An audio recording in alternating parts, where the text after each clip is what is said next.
know, and to hear the reports that mentoring moments is making a difference in some situations and decisions and directions in your ministry is very rewarding. And we really don't know what we're doing. We just got together and said, there's so many pastors out there that are just like we were. Or I'll speak for myself. When I went to Free Chapel, I guess we're rolling. Are we rolling yet?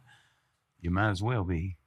Um, but when we went to Free Chapel, Sharice and I, it required of us to leave our denomination. And that was everything that I knew. The whole world, our friends, our families, both of us were raised Church of God. And I had preached in literally hundreds of churches across the nation. I was an evangelist, and then I married Sharice, and she traveled with me on the road for years. And so when we took the church, Free Chapel, our friend network dried up pretty quick. Now, I still had my real friends, the close pastors friendship network that I had, of which were basically two or three people, pastors, people in ministry. By that, I had a lot of associations, but it's different, as a friendship.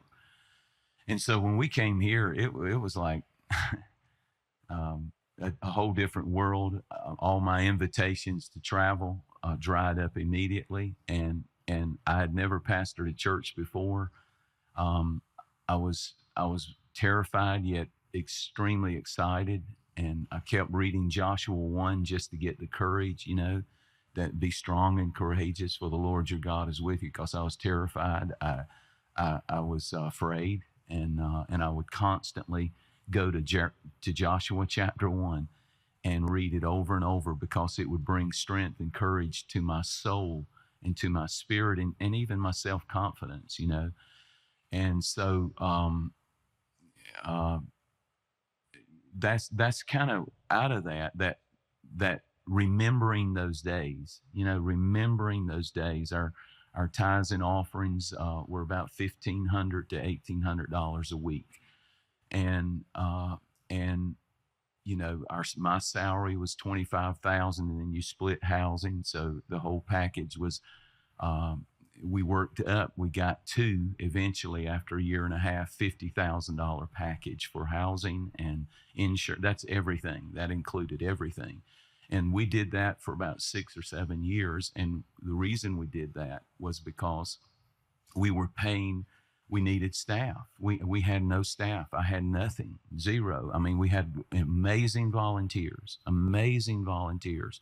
that had built beautiful ministries, but no youth pastor, no children's pastor, none of that. So I guess what I'm trying to say is, in those days, I do think it would have mattered for me if I'd have had access to someone who had done it and understood my world a little, and my fears, and my drowning feelings sometimes, and my discouragement, and my wins. To tell somebody my wins, for me, that person was my father. He was a preacher, and I'd call him every Sunday night after church, and we would talk on the phone for over usually an hour, and he would just listen, and he was just amazing, and I think when my dad died, the thing that I missed the most was those Sunday night talks, because I didn't have anybody to share. Dad, we had 400 this Sunday. We broke 400 this Sunday, Dad.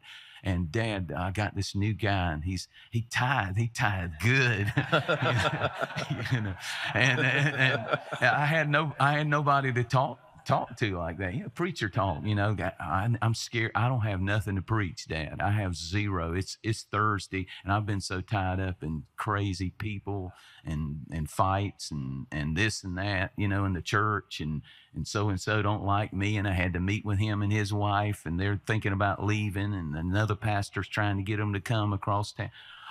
All of that, and so what we want to do today is, first of all, celebrate you, because the heroes in ministry are not guys like me. Really, I'm saying this from my heart, and it's not false humility. The heroes in ministry are people who don't quit despise not the day of small beginnings. And I was that hero one day. I'll speak, and Sharice especially was that hero.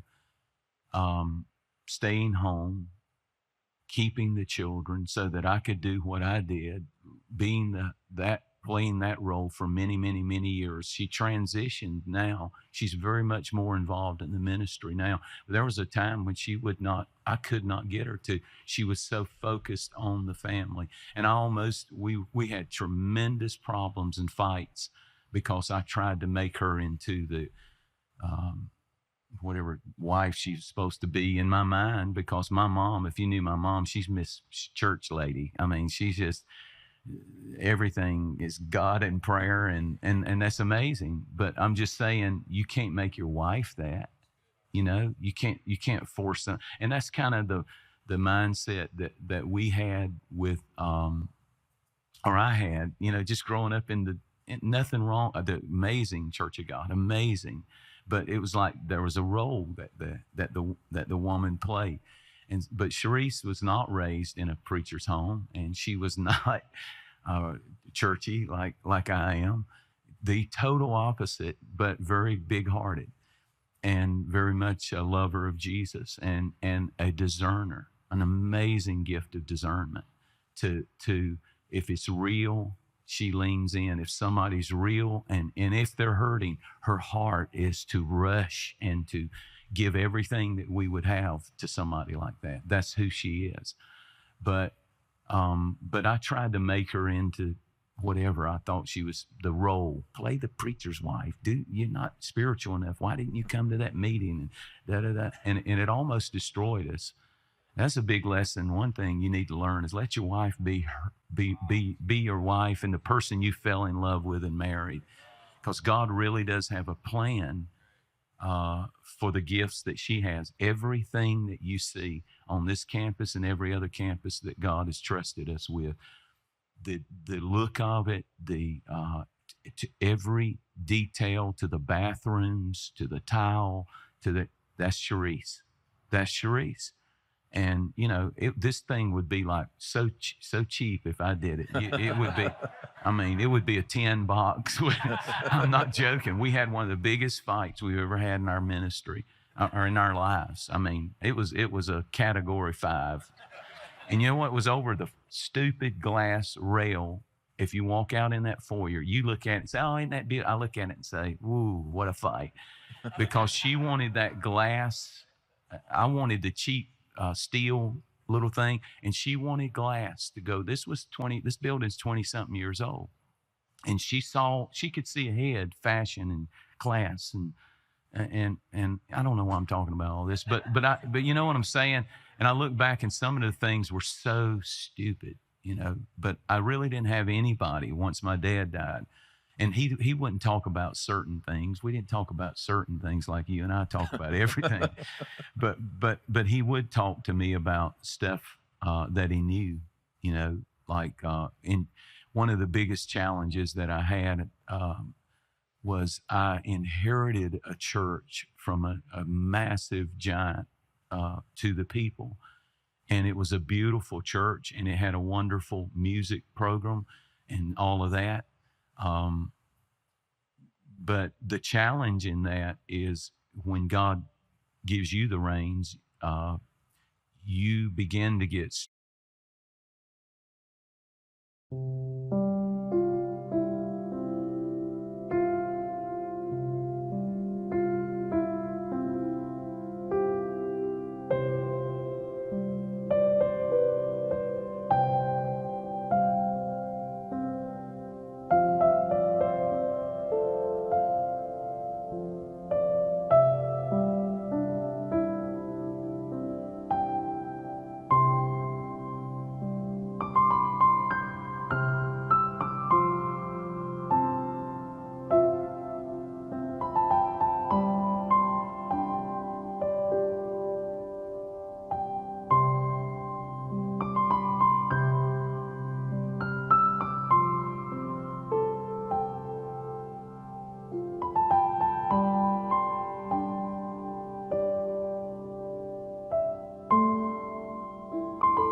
impressions of what direction that church needs to go. Usually it's because you went somewhere and you saw it. You saw it, you identified with a certain ministry. For me, this sounds so silly, and I told him this, but I would sit on Sunday mornings and watch, when I started pastoring here, watch Rod Parsley. And because I'm Pentecostal, background, I just love the fact that there's a mega church with thousands of people, and they're unashamedly wide open. And I don't, this sounds so silly, but once I saw it, something in me said, we can do that. And that's one thing that we hope happens to you, and I didn't plan this. I didn't know how y'all were going to be sick. But I hope that vision right there gets in you, because it's not about seats. It's about people. That's people right there. That's hurting, broken people all behind you. And the fact that you're looking at it, never underestimate. Sometimes a promise isn't enough. God gave the children of Israel, go possess the land. I give you the promise. And they doubted it. And they said, there are giants there. And God said, okay, let's take a picture.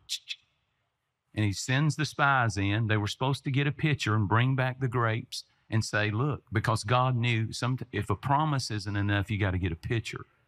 And a picture will get you to the promise. Well, if you can see it, you look at the stars, Abraham. I told you you're going to be this and that, but he didn't believe it. So God said, let me give you a picture. Look at the stars. Look at the sand. Natural Israel, spiritual Israel. So the power of a picture, the power of walking through a children's department. I did that. I went to people's buildings and physically walked through. It's getting in you. The vision is so powerful. And it's not you, it's the Holy Spirit. He births those that want to. I want a children's department like that. I want a media room. One day we're going to do this. One day, I'll never forget, Tracy Page, where's he at? Our executive pastor, Philip, I can't remember, Charles Stanley's Bowman. Philip Bowman is the director of In Touch Ministry, Charles Stanley's ministry. And we became good friends with Philip, and thereby connected with Dr. Stanley some. But I watched something with him that was funny to me, and I've never even talked to him about this, but he got around Philip, and Philip was so kind to just try to help us grow our media ministry. And he's so knowledgeable. Charles Stanley, even now, his TV ministry would probably 80 million or more, a year. It's just insane how massive that man's footprint, and never asked for a penny. And so, when you hang out with somebody like that, and really Dr. Stanley just does the teaching, there's always a Philip. There's always a Tracy. There's always somebody in your ministry that one of the greatest days, I did it alone a long time. I went through several people trying to find this guy. But my point is, there will come a point where God will give you those key people. I mean, if you don't have that day, it's a sweat. You move from sweat to rest when you find that person. You still sweat some, but it's like it's just somebody's helping carry your load, and then the next battle with that is to learn to release it and not get into the nuts and bolts of everything, and just shut up and stay out and trust. And unless it's just something major. But what was I talking about? But anyhow, he got so ambitious after he met with that guy, in a good way, about our TV ministry. And he would flip it open, and every once in a while he'd see some numbers or something, and it got in Tracy. And Tracy made a statement. He said, and it almost became competitive in his mind, like I can't wait till one day that I get to have a conversation with somebody. And y'all are looking at me real judgmental right now. But let's face it, God made us the way we are. We need, the world has its ambitious people. There's nothing wrong with vision, and you have to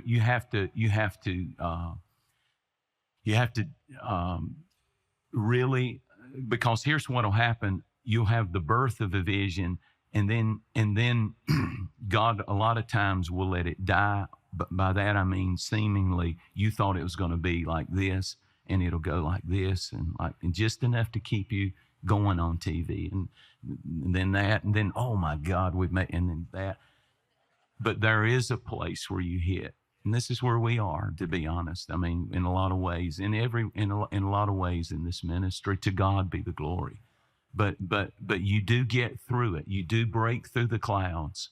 It's little by little. It's not.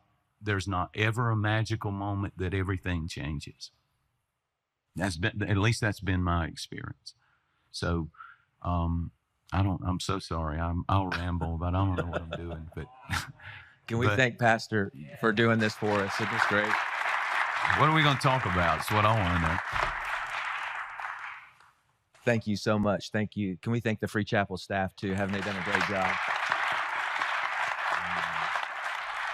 And it does mean a lot that you guys are here and talking to many of you last night, being on the other side of this. I think Pastor mentioned earlier that, and we're in his kitchen. So you sent in a bunch of questions and all that kind of stuff.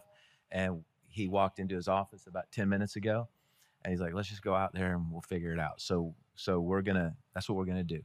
And watch him cook, watch him do what he does. But it means so much that you're here. We hear so much, just in the questions we hear about, people that are worried about their families, people that are, trying to figure out their schedules, people that, are alone, lonely, afraid, all those kind of things. And, when we did the mentoring moments, I'll kind of go back a little bit with me too. Why we're still trying to find out what this is a little bit. But I was different than Pastor. I was a spiritual orphan, if you will. And, I didn't grow up in this. I didn't have a dad to call. So when I felt like I was drowning, which was most of my, first 7 years or so, felt like I was drowning. The only time I would get a breath was when he would answer the phone. And I would think, okay, so I'm not all by myself. So I do have someone that cares, and we don't know what that looks like, but, we know that there are those of you who are like that. And I had friends, but I didn't feel like I was covered. I didn't feel like I had a place that I was drawing strength from. And he was my pastor in my mind, in other words, that's what I had decided. He never decided that for me. He never asked that of me. He still doesn't. He still acts like I'm a friend, and I'll be that to him, but he's my pastor. And so for me, I had all these conversations all these years, and I think we probably talked about this before. And at one point, I just realized someday I'm going to wish I would have recorded every one of these conversations. Someday I'm going to wish that I would have had more of this. And so the podcast idea was, I don't know, one of your team's ideas or something like that. I think it's my daughter, Courtney, which is standing right over here. And I think Courtney said, my oldest, my firstborn. And I think Courtney told me, we think if you'll come in and sit down and talk with him, he'll talk and he'll say some things. That's right. And so when we came in the first time, we were supposed to plan 2 days to present something to him to see if he would like to do it, or at least a day, I think. We were supposed to be planning it somewhat.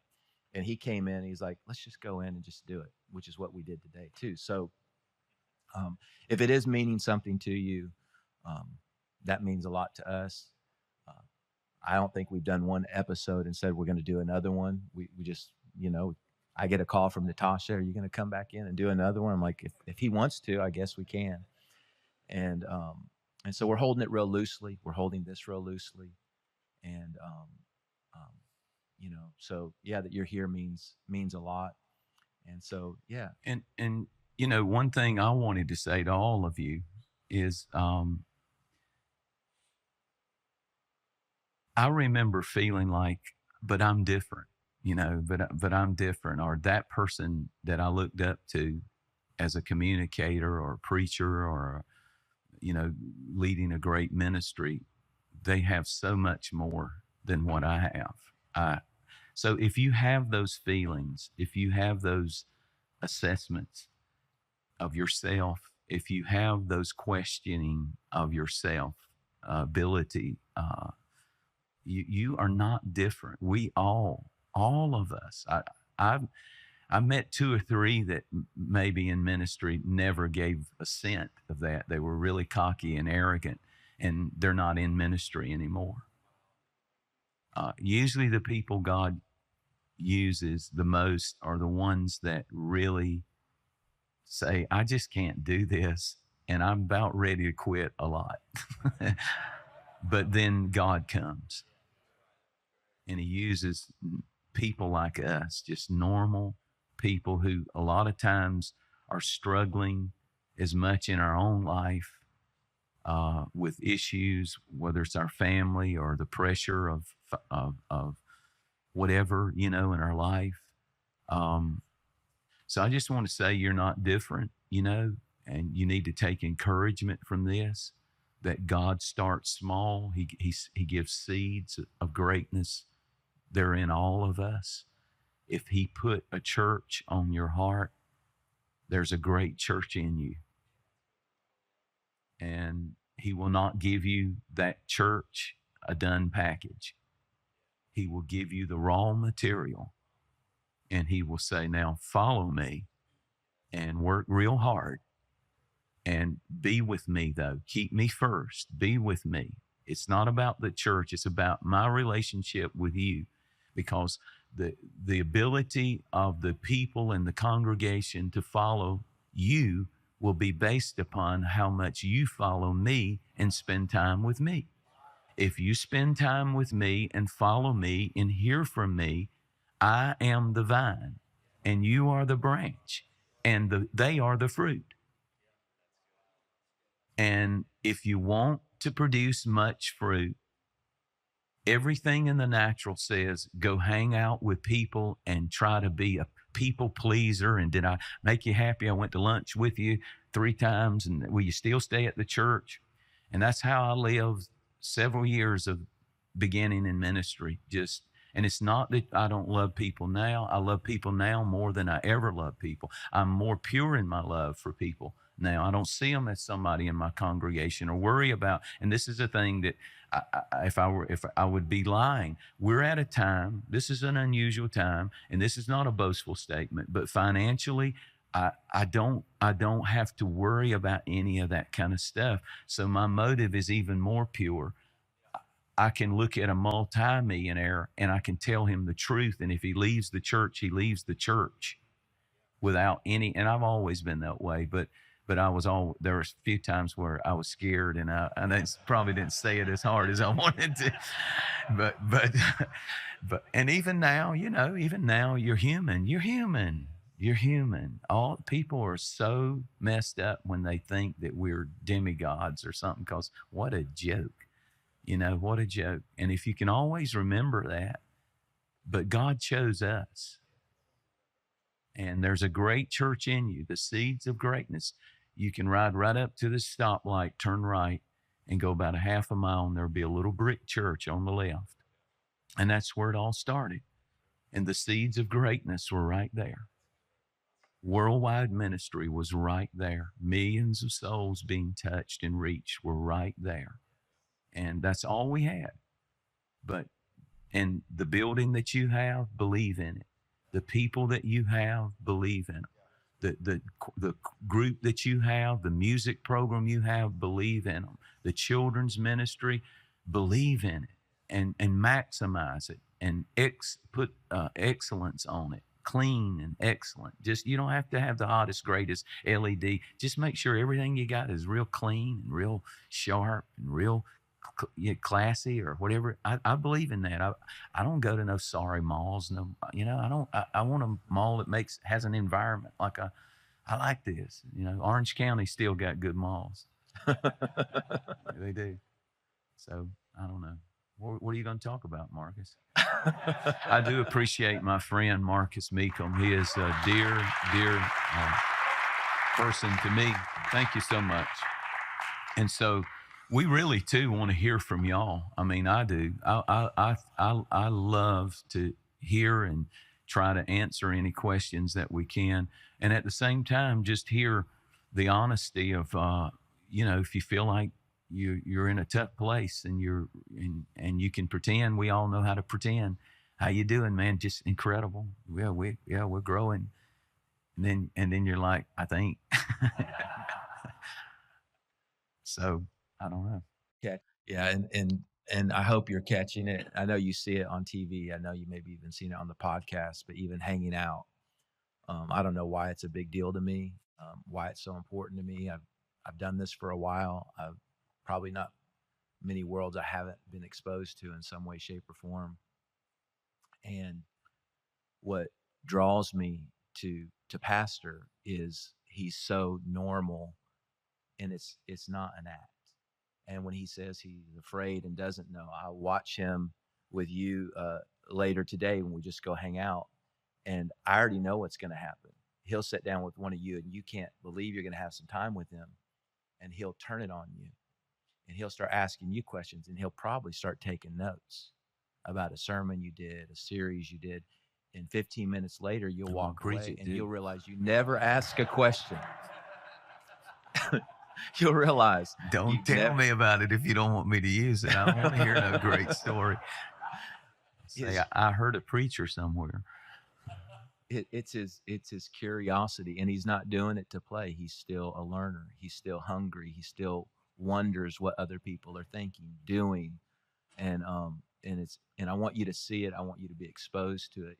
That's a great point. One of the keys of our success, one of the big ones, is you cannot get stuck in what used to be good, and what's out of touch with the current vibe and culture and generation in your look, in your delivery, in your style, in your presentation.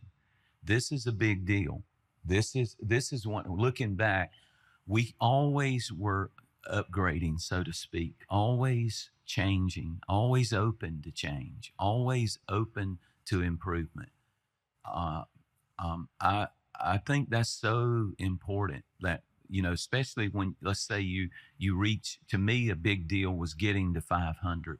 Getting to 500 was like hard work. It seemed like, I don't remember every detail, but for some reason that was a big day when we broke over 500 to me. I mean, it just felt like, wow, we can go. We got real people. They're really coming on a regular basis, 500 people. And that's a big deal. And so it's easy to settle down then. It's easy and then as something got you to 500, you start relying on that identity of the whole church. And then I go somewhere, and one of the beautiful things is I traveled a lot and still do. But I do that for myself because I pick up so much out there. And I'll come back and I'll look, and I no negative meant by this. Sometimes even our teams don't go out and see what's going on out there. And you will say, we have the greatest this or that has ever. There's nobody that could ever do it better than us. You're wrong. Somebody's out there, some young kid somewhere has figured out a way to do something, and it's got a better look and it's got a better vibe. And so what I've learned is to learn from people like that, and constantly walk through facilities. I still do it when I go preach for great churches and stuff. I was at Gateway not too long ago, and I asked Steve Doolin, I said, after I preached, we ate, and Robert was up there and all that, and we had a wonderful time. And then I said, could you just walk me through your children's ministry? Could you just walk me through, I want to see what y'all do in your children's ministry. And so it's like midnight or something. And he's walking me through the children's ministry. Why? Because I want to see. You're supposed to be the best. I want to see, And if you got to keep learning like that, and you got to keep upgrading. And sometimes it's not a big money thing. It's just a culture, a feel, a vibe, right? Like Starbucks has a vibe or something, a vibe that like your foyers and stuff. What are we? Is that? Sometimes it scares me because I don't do that at our own facilities, and when I do, I realize, we're losing the edge here. And I've seen things that looked a whole lot better than this. And so we'll change it. We'll change it. We'll change it. So stay on top of that. That stuff matters because I always think of first impressions. First impressions when people walk in and you should go out and your team should go out and come in with put on a whole new lens of glasses and walk into your whole service from beginning to end constantly. Are we weirdos or what? Now, and what you have to do, because again, from my Pentecostal background, is I realized some of the stuff uh, was us. It's not changing the core of who we are. Even my style of preaching has changed a lot, and my style of ministry. And every once in a while, I go wide open in this direction. But you gotta kind of ebb and flow. You don't lose the who you are. Oh, I'm a Holy Ghost guy, a Holy Spirit guy, but I can present that in any setting that I go in. There will be a difference when I communicate, if I'm given time, and what they do, somebody else may do, an Andy Stanley or whoever, and they're brilliant at it and great at it. But I can do my thing, and I create a culture that is totally different, but it'll touch the heart just as real as anybody else who has it. So once you ever learn that and you develop that and you begin to flow with that, then it comes down to what I'm trying to talk about is packaging, right? I mean, our music is so important. Packaging, what things look like up there, is going to attract young couples and going to attract sharp people and going to attract the lost. The lost. It was a great example. We were at a little gathering, which I don't hardly ever do, but I did. This is a very close friend, and we went to his birthday party Saturday night. And there was a young man there and his wife who had never been to our church, never, sharp couple, known in the community. And so they introduced me to this couple. They were dear friends with them, and some of the other people there at the party were friends with them. And one of the people at our church said, they're coming tomorrow. And then one of the guys came to me privately and said, I can't believe he's coming. He has never gone to church anywhere hardly. I mean, he's coming to your church tomorrow. And so, to me, it was a reminder. And so I'm sitting down here, and the whole time, like every song, I'm thinking, I don't recommend doing that with your sermon. You'll change it if you know who's out there, But it did help me. It did direct me with my sermon, that I was thinking sometimes on this point. This is a great opportunity to reach somebody that I know is lost, that's a good person, and really feel this, Jensen, really communicate this and do it in a way that a non-church guy gets what you're saying, and it hits him right here. That's the key to reaching the lost. They can smell somebody who's religious or churchy, but boy, if you can do that, and I don't know if that makes sense to you, but honestly, that guy helped me preach in the 11 o'clock service. My sermon was different from the 9 to 11. It was same basic outline, but when I remembered that, I turned it off. I get in a zone and ready to go, and it doesn't matter. But it did help me as I was down there. I had that guy on my brain, and he really got touched. He told somebody, he said, I have never been in anything like this, and I'm coming back. And that was a miracle. That was a miracle. Does that make sense to y'all? Do you know what I'm saying? So kind of let's stay on top of that, because it's so important, isn't it? It's so important that we not just look out and this church as usual and we're doing, but boy, the music was on and we don't have to calm down who we are and what we do, but we don't need to be kooky and crazy. You know what I mean? It needs to be a powerful presentation, like a concert. They can do any kind of music they want, and if it's good music, people lean in. And so I guess that's my overall deal of what I want in a church. I want it to be a church I'd go to.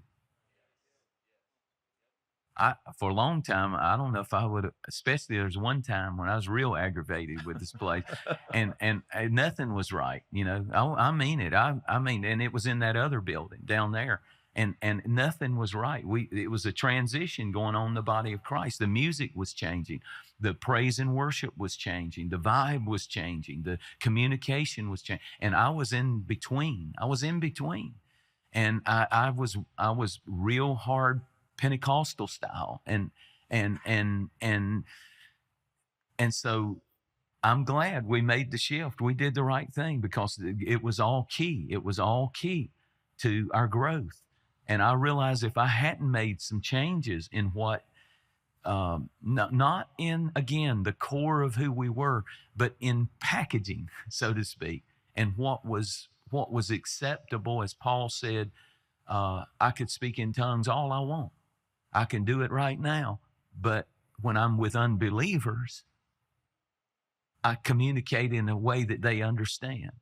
And it's just the balance, isn't it? It's just the balance of it. So I don't compromise the message, but I'm always mindful of first time and people who are lost and people who are searching for a church. Would I come to this church? So and I hope that you are picking up too a lot of if you study church, you study preachers, ministers, they a lot of times have a season. It's true. 3 years, 5 years, 10 years. And a lot of times when you look at like someone like Jensen, how has he reinvented himself over and over and over for 30 plus years? And there's no even sign of slowing down. I mean, how has he done that? You just heard, that he was willing to change. And there's a lot of things to that probably, that, one of the things that I watched with people that I felt got stuck, and then their influence started to diminish, and then they would create doctrine out of style, and they just continue to lose their influence. And what you would watch with them is they were playing to their base. They couldn't even give credit to something different, credit to somebody. It's really good. And they had to be demeaning to anybody that was different. And they couldn't learn from those people because they had to cater, and they would preach to their base. And you see it all the time. Everybody was attacking everybody else as this or that. And he never did that. He never had to villainize or demonize other people because of the way it wasn't just his willingness to change. He didn't live all the way redlining all the time. In other words, financially, he didn't redline his church. He always lived with great margin. He was always very responsible. So if he made shifts, he was able to do that. He was able to say, hey, not everybody's going to make this change with us. He was very considerate in those changes to me, very methodical, thought out. Even when I probably came in that time that you're talking about. The conversations that he had with me is, hey, I need to start moving this in a different direction, and I want you to help me do that. And so I think I might have been the scapegoat in some ways, but nonetheless, I can remember the choir robes and the big old that big old wood pulpit. I mean, it was, I don't know, 10 foot wide. That thing was massive wood pulpit, and kind of TBN-ish, like purple, and that's right. I don't know, like kind of like right. Old school TBN-ish, not Yeah. That's great. That's truth, isn't it? I mean, I love what you said about that was a great line. Creating doctrine out of like style. Yeah, I need a pen. Doctrine out of style, because that's true, isn't it? A lot of times, you're not anointed unless you're, and that's not true. That's just style. It's just style. Just talk from your heart and do what God's called you to do. Um, I think I think too, one of the things that people question about our church is why how have we navigated all of the racial tension and stuff that's going on now, unlike anything I've ever seen in 30 plus years of pastoring. And I want to talk about that a minute because I think it's a big part of who we are. Diversity is such a gift from God to a church. It's indescribable, the value of it. When people walk in and they feel comfortable and they feel loved and they feel valued and they feel equal, they feel this is a place uh, where I can fit and I can belong. And I would just say to those of you who want a church that looks like the population of heaven, it starts in you. It starts in you, and it cannot be as a quota type mindset. It has to be truly in your heart. Whosoever will, let them come. And then some of it is intentional in the growth process. For me, it was intentional. I knew I had to be intentional because back then, this city and this area was, there were no integrated churches, none. Now, that's just the truth, not one. And so I knew that what God had called us to, for whatever reason, I don't know if it was instinct or whatever. It was really just I just felt it, that we were to be a church that looked like heaven. And so I was intentional with that in some ways, open to uh, reach out and embrace. But I also think it's just more of, you don't have to try so hard. You just have to be real.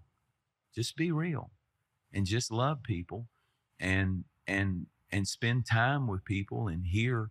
And even now, there are times when we absolutely probably miss and don't understand one another. But I've tried to sit and learn and listen as much as I talk. I understand that there's no way that I can know what I don't know, and what I've not lived.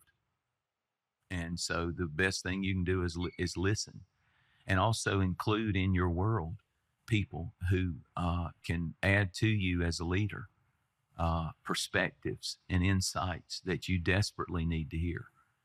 And I don't have to, like, I don't feel like I have to, like, um, I don't think it's something that should be fake though. I don't know what I'm trying to say in that. I just think let God do it and be open and embracing of that. Does that make sense? Um, and trusting, just trusting. Anything on that? On the It's a racial, tough, it's a racial tough, stuff. it's a tough thing, especially when, what should we speak about? What should we talk about? How do we deal with that kind of stuff? I feel the tension, don't y'all? You feel the tension. So let's speak up when something happens. But I have learned to wait until the facts come forth, and there's a lot of pressure to speak before you know that. There's a story in the Old Testament where Nehemiah said, wait until the sun gets hot before you open the gate. Isn't that a great line? And what he was saying is the fog, wait until the fog burns off before you allow something to come in. And not everything, just because it's looking and everybody's talking and everybody's giving their opinion on in social media, it's not wise for you to jump in every battle and comment on everything, because when something happens, it very well may be a horrible injustice, but there's probably another side of the story that needs to come out. And then once when the sun is hot and the fog is lifted and it's absolutely, then you should be bold to speak up for what is justice. bold about it. But I have learned wisdom will wait until the sun gets hot. And you know, not you can even at times speak on principle about things, but not specifically about a specific case until you know the situation. Does that make sense? But you can say, I know this much, you know, this is, if this is the case, this is horrible, you know, and then let the facts and the system of justice, because we need to be sensitive too to the fact that, uh, you know, there are people out there whose lives are on the line, right? And I think about this thing going on, you know, in New York City right now, and the guy that got choked and all of that. But the other guy, I mean, obviously was doing it because he felt he was sparing some people's lives. And I'm not going to weigh in on that. I'm going to wait. I'm going to wait until there'll come a day, you know. So we don't have to weigh in on everything. Let's just be a church that preaches the gospel and loves people and listens and learns and celebrates. And I do think that's the value that comes with, you know, again, hopefully, you know, again, I don't even know how to really put it into words, but um, I don't ever really worry about that stuff because I follow his lead. You know, that's who I am. You know, I, I do I have thoughts? Do I have opinions? I do. Um, if he feels like it should be spoken about, and you're like, well, you're just going to parrot what he says. It's not that. It really has nothing to do with that. It's just, um, you know, part of having not being out on your own, going crazy on your own, getting because you'll just get so lost. What am I doing? You know, there's the I'm in his draft. You know what I mean? Like you know, why should I get out in front and take all that pressure? You know, I'm just gonna watch and learn and nothing wrong with being back a little bit and playing with it. So There are times though that I feel a real conviction and nudge, and in the two, nobody else is saying anything, and if it's even on some of these issues like transgender, and we have got, something's got to happen to where we begin to speak what the Bible says on these issues.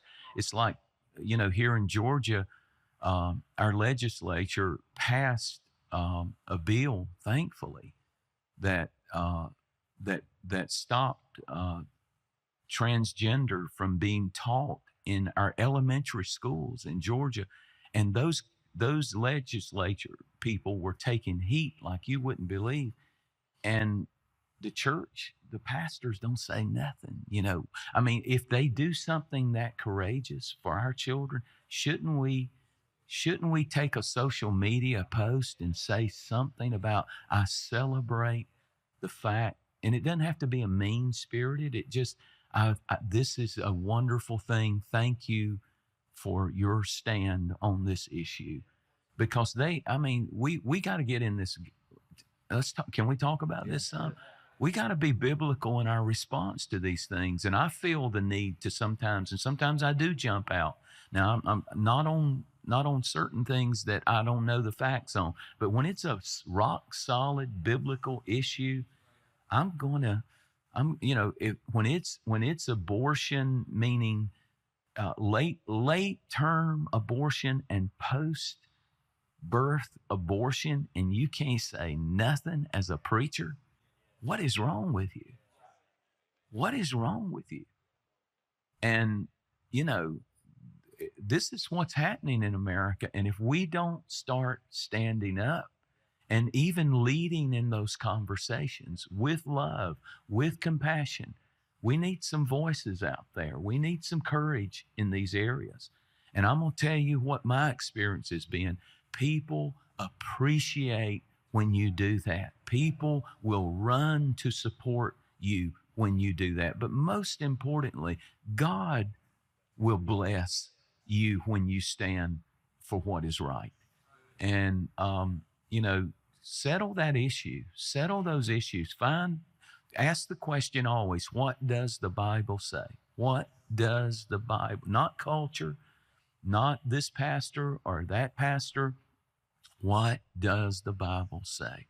And if the Bible is clear on it, then be clear on it. If the Bible is unclear on it, then be quiet and let the fog lift and wait until the sun gets hot and you get some clarity. But boy, when you know, and I'm trying to think of examples, but there are times when you know, where's the voice of the church? Listen to everybody's talking. Where's the voice of the church? And we're like, I'm just going to stay with my series, and I work things in. I weave things in. I think even things like artificial intelligence is something that we need to get our head around and need to start realizing, man, this is 666 stuff. This is Antichrist stuff. And you say, well, I'm just not into that. I'm not a big prophecy guy either, but I'm being forced into it. You're becoming kind of silly when you just ignore all of that. All of that. Are you kidding me? Look at what's happening in America. When we never mention the border, when we never say anything, is there any biblical Nehemiah built a wall? I mean, do we not need, are girls not being trafficked? Are 100,000 people, not young people, not dying of fentanyl poisoning? And we don't ever even work it into a side point of these are policies that are that's not structure, biblical structure. And it has nothing to do with race. It has everything to do with biblical principles. So I get in those fights. Because and here's how I do it. Before I talk about the border, we went and built 2 homes for children who are brought across the border, and they have no one. We built $600,000 homes that can hold up to 100 a year, and we found a ministry that does that and gave them 600, and built 2 homes down there. And if you're gonna get in a fight, then don't just talk about the problem, but be a part of the solution. And we do that in a lot of areas. I'm strategic about stuff like that because I wanted to say, because I knew when CNN would attack me if they asked me to come, and they would I knew they would come at me. I want to be able to say, well, we have solutions too. Have you been there? I've been down there. Have you been there? Have you talked to any of those people down there? Have you talked to the officers who are taking people into their homes and their wives preparing meals because they see hungry people? It's easy to sit back and that's what disturbs me. We gotta put some pressure on our politicians. At least go down there and talk to the people. And we can make a difference in that battle for I've been an advocate for dreamers, I mean, those children who were brought here and they didn't have anything to do with them being brought here. Maybe their parent was pregnant with them or whatever, born here, educated here, allowed to serve in the military here, veterans, and still, believe it or not, and I learned a lot. And shouldn't they, at some point, we got involved in prison reform, and it was one of the greatest joys to know that someone nonviolent felon could have that if they go a certain amount of years and are employed and work hard and no issues and no violence and that curse can be erased from their family line for the next, after 5 years of living good, living clean, doing right, working hard. You can take that curse off of your record and get a better high-paying job and go into a world of owning property and passing down wealth to generations. Well, you know why that happened? I decided to get involved in some of these fights. And you can sit back and you will get in messes and you will be misunderstood, but we need to take our nations back. I'm going to tell you something else that we need to do as leaders. Now, this is big, and I'm starting this up just now. um, it, everything's grassroots. So if you don't want crazy stuff getting in the educational system of your cities, schools, you better start learning how. I learned this from Gateway. Uh, they had absolutely had started losing their school systems. You would not believe the things their children were being taught. I mean, vulgar, unbelievable, um, trans, all of that stuff, everything you can imagine, critical race theory, all of it, all of it. And they decided that they were going to purposely encourage their people who were qualified. They vetted. They had a they can teach you how to do this vetting process of people who are in the educational world who would make excellent education board members. And they vetted, and then when election time comes around, they put up on their screens, this is John Smith. He graduated, has a master's degree in education, da da da da da. And he's a friend of Free Chapel. And he believes, he's a person of faith and believes like we believe. And he's running for Board of Education. If you want to know more about him, you say, I'd never do that. Well, that's you, but I want my children, my children's children to have. And I'm sorry, that's on the church when we don't get our people and push our people to make our cities better places. So I'm in that. I'm getting in that more and more because I cannot sit back and watch what's taken. This is nuts. This is crazy. Some of this woke stuff is crazy. And I'm all for live and let live, and you have a right to live any way you want to live and do anything. But when you're bringing in that stuff into the sports and everything else, we need to, it's pretty clear direction there. We should be speaking up on those issues. Work that stuff into a message. Say it with love. Say we love you if you're here. I think we do as much to reach out and to help as any ministry out there. But I'm not afraid to hit some of those subjects, and I don't harp about it, but I'll work it into a message, and it's so needed, guys. Your voice is powerful, and people will appreciate it. Yeah, and I don't know if you're catching it. Yeah, I always like to do. I'll be the sous chef for a minute. I don't know if you're catching it. He doesn't every sermon do this, and he'll even tell me, if you do one thing, you're going to have to balance it out for a little bit. You don't, it doesn't have to be all the time. But as you were talking, it is true. I was, have a message about Tobiah, and he had hired a guy to prophesy against Nehemiah. And the whole idea was, if you leave the doors of the church, if you leave the church, if you go outside the doors of the church, they've prepared someone to kill you. The only way you're going to live is you got to lock the doors of the church, and if you'll stay inside, you'll live. And that spirit is what we're dealing with right now. And preachers are saying it. Well, we can't get involved with what's going on out there. But the problem is what's going on out there, because we've been silent about it. Now the commitment has been, if you just avoid that, you can live.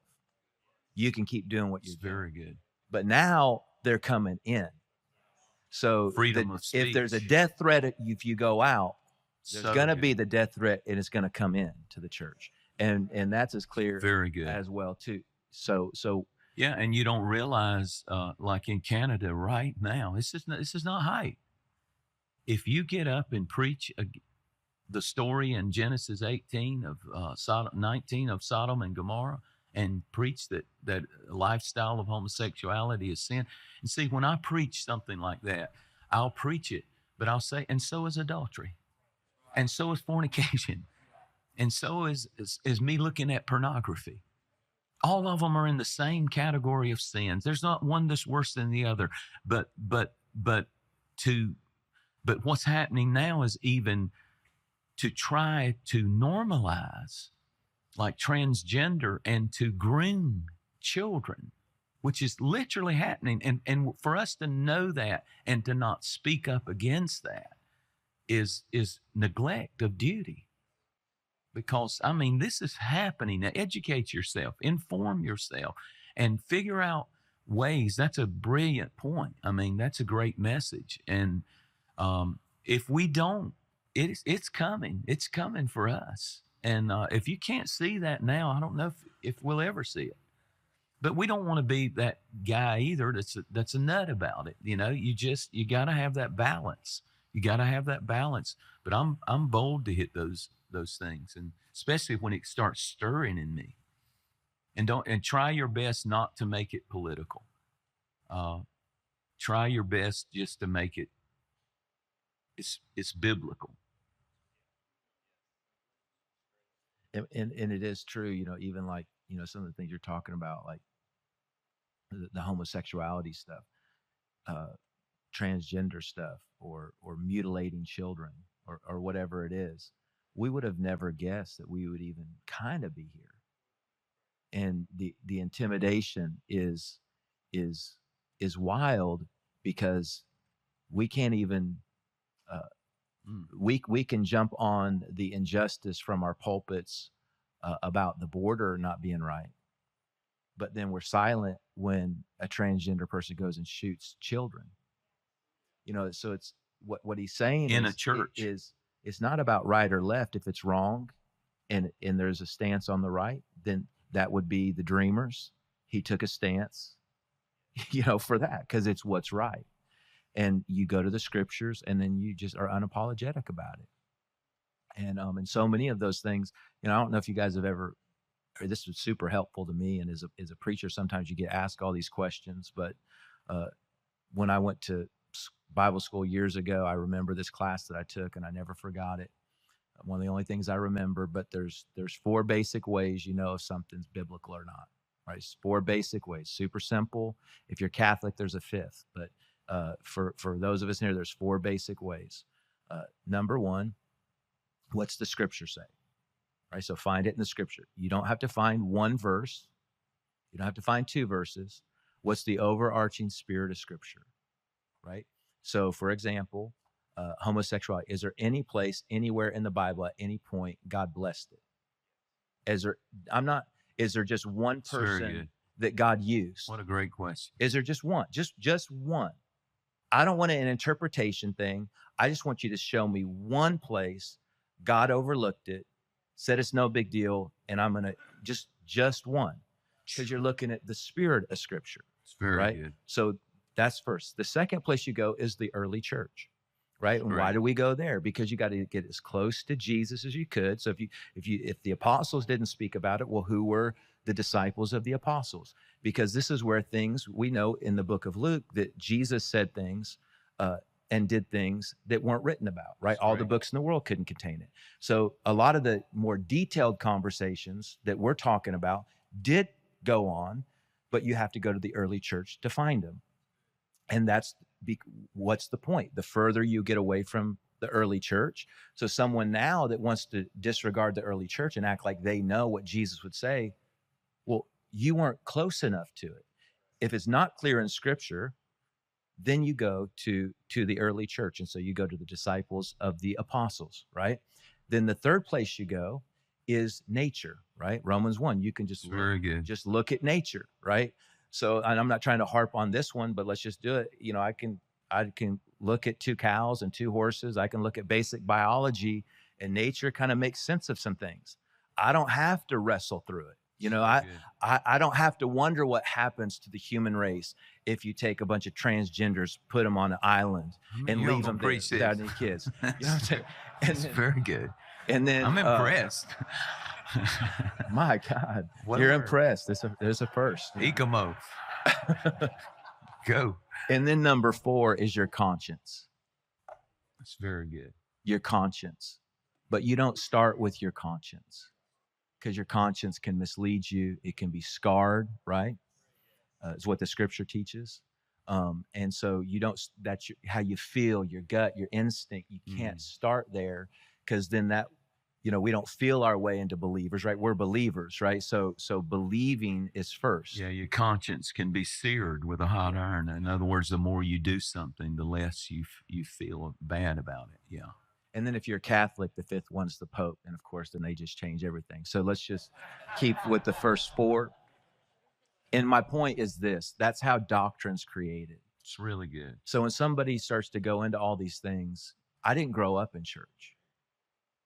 But who am I to come in and start bringing my opinions outside of Scripture, right? That was here way before I was, outside of the early church and outside of creation. Who am I? I'm here for a few years. I mean, that's very good. I mean, and I just ran a test on that because, now it's even controversial about tithing. So what does the Scripture say? What did the early church do? What does nature teach us? You sow a seed. How about your conscience? Should God be given a part of my income? Absolutely. Or, you're just supposed to take. You're just supposed to, right. Everybody else can do the work. Everybody else can pay, and you can come in and benefit from it. Where does that work? How's that work in your marriage? How's that work in raising your kids? It doesn't work anywhere. It doesn't work at Starbucks. It doesn't work at the place you got the water. It doesn't work anywhere. There's some type of an exchange, right? Well, that was worth coming. Way to go. I'm sitting here the whole time thinking, a star is born. Where is he going? Where is he going with this? That's what I'm thinking. And I'm like, well, I guess I'm just going to go ahead and roll up my sleeves and go with it. I'd love to hear from some of you guys. I'd love to hear any thoughts or any thing that maybe the Lord has laid on your heart. And I know that's dangerous, but I trust the group that we have here. But I don't know how to do that. But we have a microphone. Anybody got anything that's on your heart, or a question, or something that you? And I know everybody sent in questions. Yeah, how do we You guys did send in questions, and we're in the back office, and he just said, let's just go out there. So we do have them, but feel free if you send in a question, instead of me trying to find out who's who and whose name is what and what church you're with, if you can just be real basic, introduce yourself, mention your church quickly. We don't need to hear a brief sermon, and we don't need to, just a quick question if that's okay, and so we can try to knock some of these out real quick. Is that okay? I didn't mean to be rude. I wasn't trying to be like that. No, but if you've got a word like he had right then, I'm wide open. See, never mind what I said. Just whatever he says. Please. Yeah, where's their mic? Got a mic? Luke, go ahead and come right up here, Luke. Come on, Luke. Right here. What are you doing, Luke? Get with the program. Hey, we should do it. Can we do an impersonation, a Jensen impersonation for the podcast world? Who wants to hear a Jensen impersonation? Who wants to hear a Jensen impersonation? Is this all right? Is this Tracy? Is this okay? Stop it, because I don't want to. Go. This is, well, you made me do it in a restaurant already, and last time I was here for Forward, but. Oh, if you give me an empty vessel, I'll give you my whole. All I need's the whole. Oh, the horror. Oh, the horror. Give Matt Jones a mic, and you guys do the hell thing.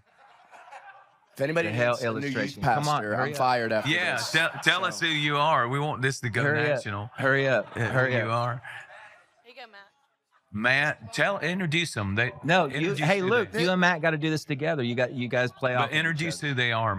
Okay, so this is Luke DiBenedetto. He's our youth pastor. He's also my son-in-law. This is Matt Jones. He pastors a great church in it's called City Mark. It's a suburb of League City. Yep, League City, Texas. Suburb of Houston, and just does great. And Matt's a great friend of mine. He was on staff with us for many, many years.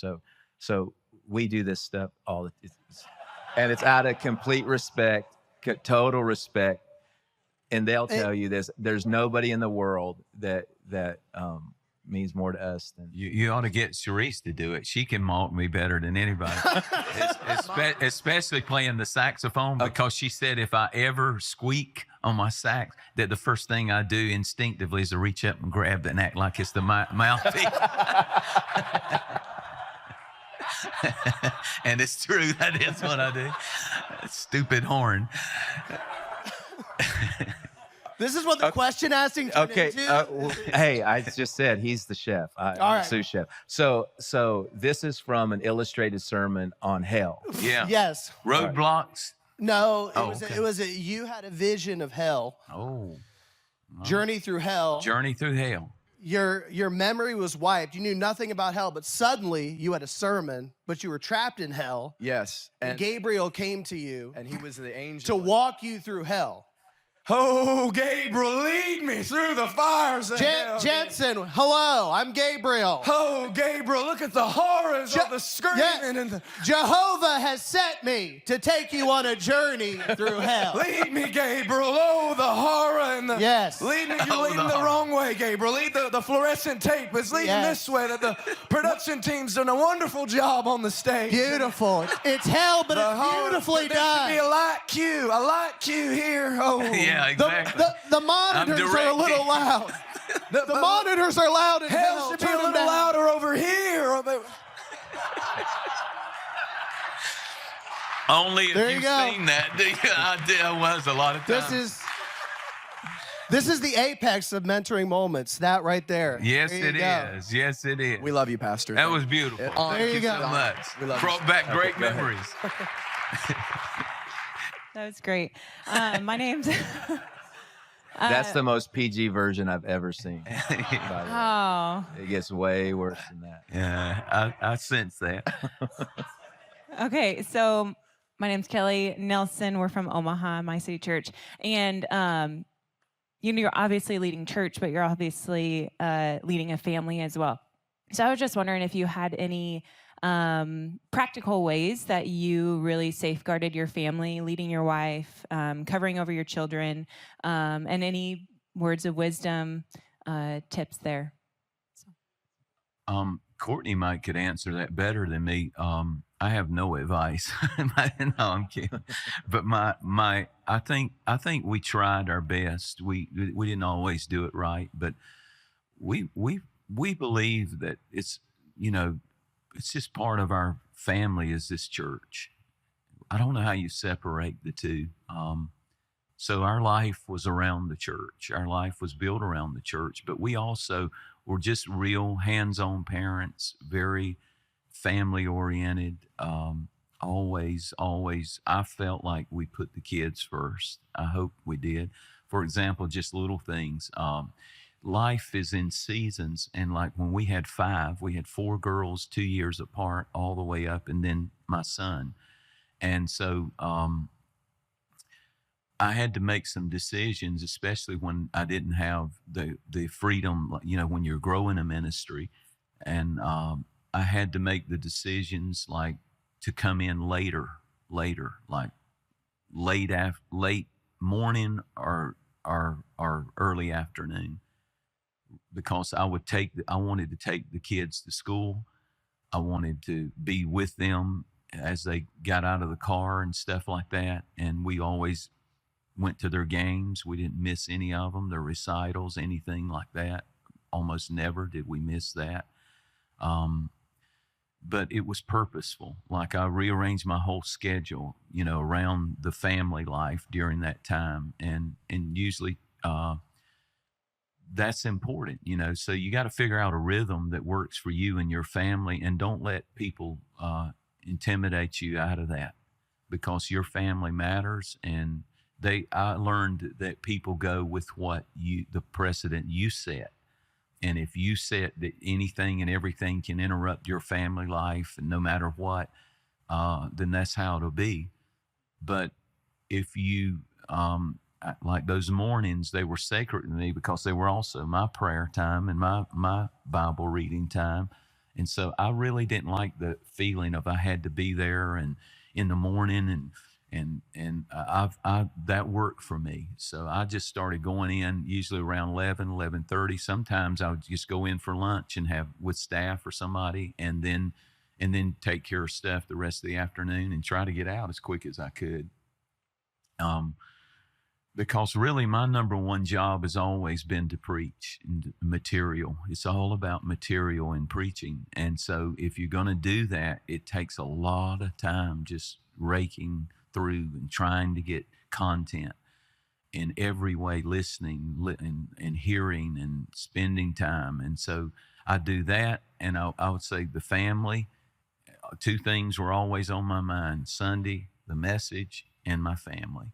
And then anytime else, I've got to deal with leadership, you know, I've got to deal with my leaders. And then if I have time, and that's where you really, at some point, a church has to shift from being, you guys have to do everything. They have to talk to you. I got to talk to you. You got to be the go-to. And this is a great conversation. That's a hard shift to make.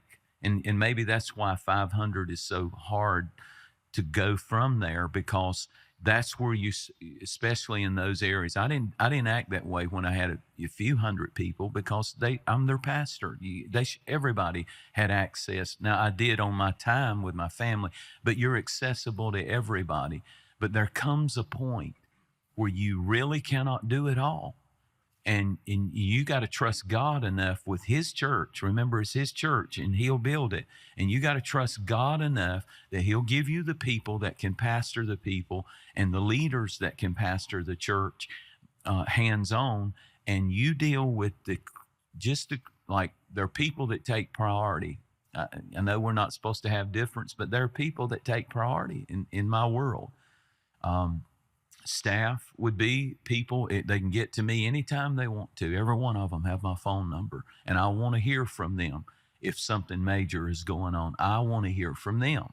Some of them don't feel confident maybe to do that, and a lot of them go through Tracy first, just as an act of respect and all of that. But they have been told, if there's anything going on, you have my number. Call me. I want to know what's going on. And then there's members in the church who've been here forever, who were with me from the beginning. I'm going to admit, they take priority in my life. I'll do a funeral. I'll do a wedding. That's my people, man. They stuck with me through the thick and the thin. So, you know, that's my people. I'll turn somebody else down, but I'm going to do that one. I'll bend over backwards for that one. There's just people that they just mean the world. It's not that they've been there. They've sung in the choir for 20 years or something, you know. That's my guy right there. That's my usher right there. I'll fight you over that guy, you know, because that guy's had my back for 20 years. So that's kind of how I do it. And but you got to learn to say no. You have got to learn to prioritize and say no. I wish that I would have understood the pressure my children were under. I was raised in a PK home, but my dad was not, the church was not as big and stuff, you know. That's something that really, I think, affected my girls in some ways negatively. And I wish I wouldn't, this is horrible to say, but if I had it to do over, the kids that we homeschooled did much, much, much better than the ones that we didn't. And I wonder if it was the peer pressure and the feeling of your dad is that preacher. Be sensitive to that. Be sensitive to that. And try to navigate that the best that you can. Does that help? I don't know. But prioritize your family, definitely. And do fun things. And I think something that's cool too is, if at some point we could, I think getting PKs with other PKs is a big deal. That's a fraternity and a world that only they understand each other, and they have so much fun when they get together, because they're in a different world, right? I mean, let's all recognize that. And we have a tendency to, if they mess up, you know, we don't just think of, well, they messed up, that's my child. But we think one of our automatically thing to go to is, what are the people going to think? And I've gotten way beyond that now. I've formed my own corporation. I don't give a rip Incorporated, because that's my child. That's my child.